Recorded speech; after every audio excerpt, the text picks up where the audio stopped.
Hey guys, what's going on? Want to just give you an update of basically what my thoughts are on the Fed meeting, what Janet Yellen's saying, the bank runs.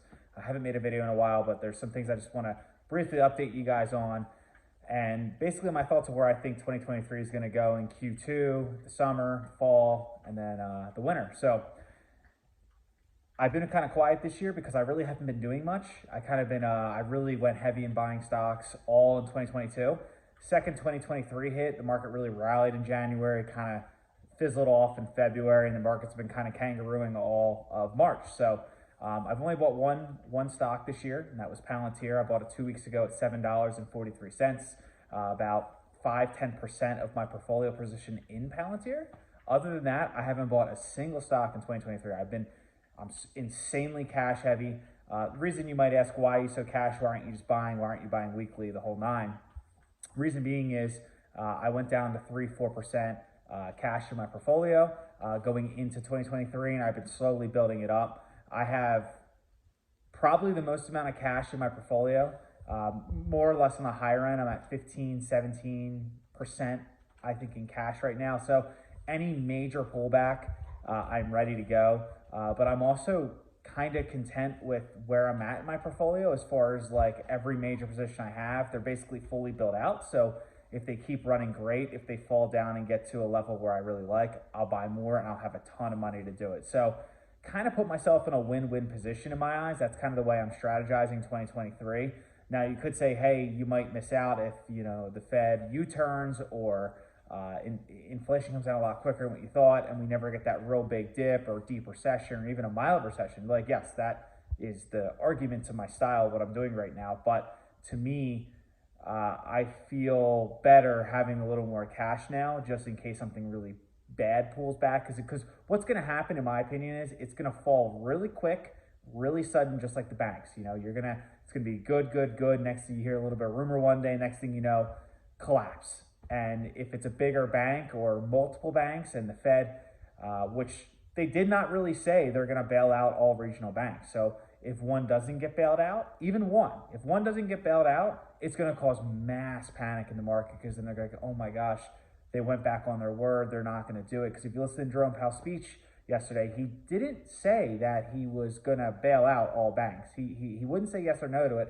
And Janet Yellen came out yesterday and said, we are not doing that. So there's a lot of misconception between people that have the power to like control stuff like that. So kind of made me not want to really buy stocks right now, because there is a possibility that they just raise rates 25 basis points.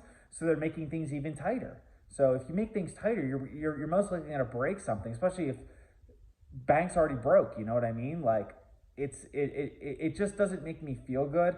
Luckily, I'm not a trader or anything like that. I'm a long-term investor if you haven't watched my videos before. So it's not like the end of the world to me. It's just one of those like very confusing, complicated markets.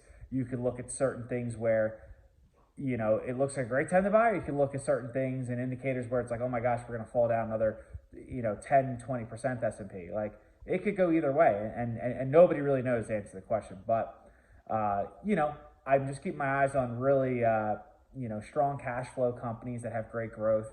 I love Meta right now. Shot falls, I love that. I love Palantir. I love Tesla. Google is on my radar. Amazon's on my radar.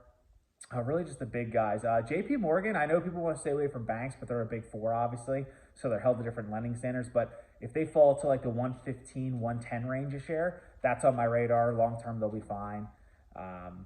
Just freestyling right now. What else am I looking at? There's a couple on my watch list, but if I buy them, I'll make a video and let you guys know. But yeah, so things are good. My market portfolio year to date actually is up 32%. It did peak at the end of January. It was up 38 or basically 40%. So I bought Meta really heavy in the fall. Tesla's obviously my biggest position. So I had a lot of Shopify was buying at $25-30 a share for like 3-4 months straight consistently. Now it's at like 46.50. So I had a lot of stocks that I was loading up on that just performed really well in January and February. So my portfolio is doing great. S&P's up, I think, 5% or 4% year to date. Dow, I think, is even or down, and then Nasdaq's up like 10 to 12%. So overall, I'm destroying the market. I did take gains in Foot Locker and Carnival. at the beginning of this year. So I have even more cash for, whatever. They've been stocks I've owned since 2018, 2019. So took some long-term gains on them, got out, and and I sold Cirrus Logic too. That's when I thought there was going to be a lot of issues with Taiwan and China and chip shortages and supply chain issues rearing back up. So I thought there was going to be a lot more issues there, and I was wrong on that. But I still made a really good pretty penny on all three of those positions. It was like 20 to 40% gain overall realized. So not mad about it. It just gives me more cash for things I'm interested in buying now. So it's kind of just a summary where I'm at. The Fed is going to be the Fed. I think they're going to pause. I really don't think they're going to raise another point. I know Jerome Powell probably has to keep a hawkish tone on because he doesn't want the market to rally and unwind inflation. But we can see the writing on the wall. Inflation's coming down. It's coming down strong. Housing's coming down. New unemployment is kind of staying where it's at. It's a little sticky, which isn't bad. A lot of companies that hoarded workers or overhired and employees weren't doing anything. They're getting all laid off now. So it's just basically a reset. And it sucks temporarily, but long term, it's great for the economy. It's going to get rid of all the fat. Companies go leaner. They become more efficient.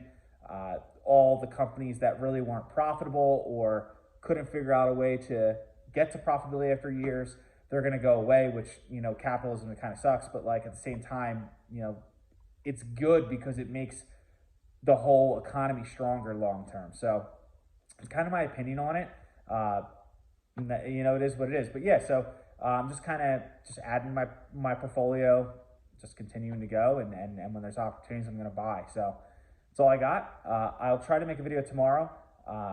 Make sure you guys like, subscribe. Really trying to get to 1,000 subs this year, so that should be a pretty easy goal. So I think there's 50 subscribers roughly left to hit that. So if you guys hit the subscribe button, much appreciated. Let me know your thoughts on where we think between the next Fed meeting or this summer, where you think we're going to go. I'm just curious to hear your guys' thoughts. So until tomorrow, peace.